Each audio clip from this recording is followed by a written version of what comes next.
Eucaristía en la última semana del tiempo ordinario.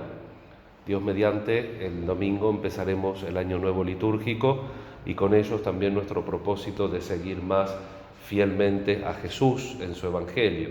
Ahora estamos terminando este ciclo del Evangelio de Lucas y lo vemos al Señor en el templo de Jerusalén. Jesús en esta sección del Evangelio está subiendo a Jerusalén, es como que cada vez se va acortando el círculo que lo rodea hasta que finalmente da su vida por nosotros en la cruz.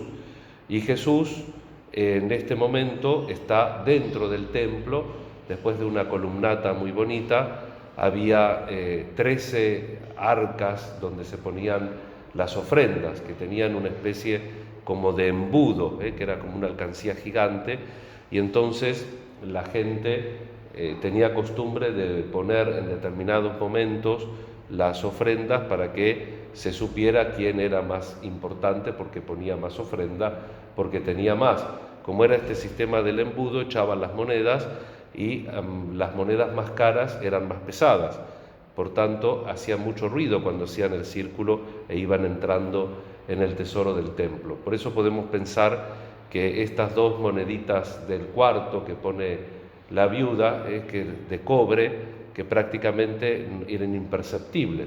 Jesús por eso dice que estaba viendo, porque era físicamente imposible que escuche si la viuda ponía algo. Y sin embargo, para Jesús, que ve en lo interior, la que más puso fue la viuda, porque no puso lo que le sobraba, sino todo lo que tenía para vivir. Es muy simbólico, muy fuerte esto, porque les vuelvo a repetir, Jesús, nos lo dice Lucas en esta sección del Evangelio, decididamente sube a Jerusalén también a entregar todo lo que tenía para vivir.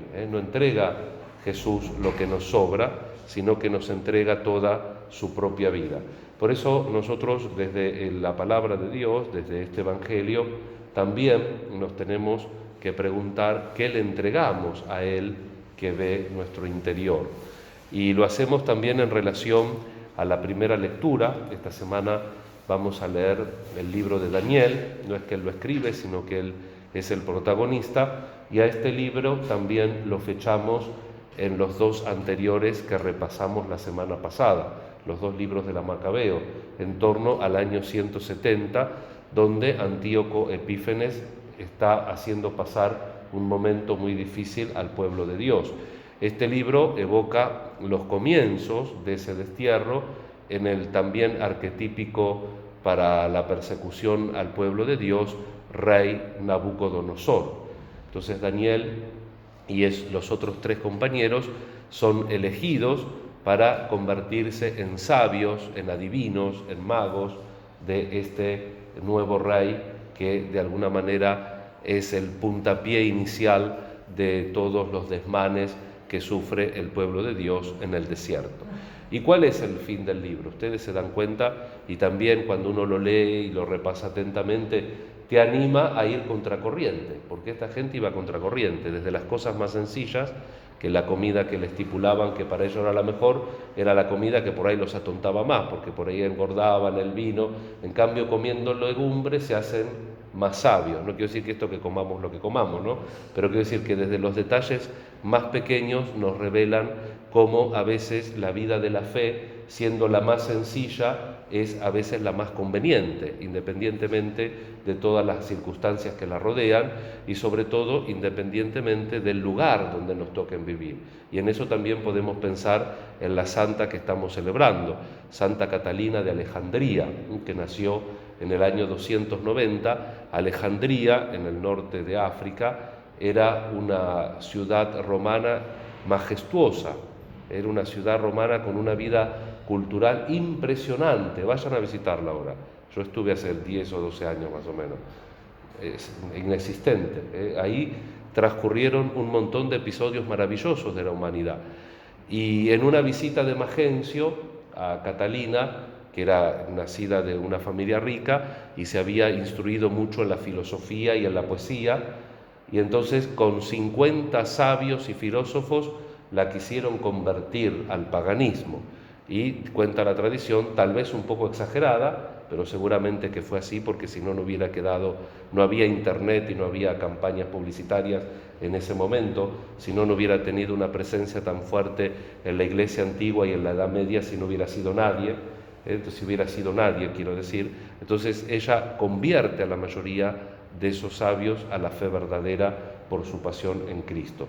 Es cierto que el ambiente cultural que había en Alejandría no llegaba a los extremos, que después terminó con una revuelta, pero no llegaba a los extremos de matarse o de obligarse. Había un ambiente de un cierto respeto también por lo cristiano, aunque cuando Magencio visita la ciudad preside un culto pagano y por supuesto que Catalina no quiere hacer ese culto pagano y eso la lleva al martirio.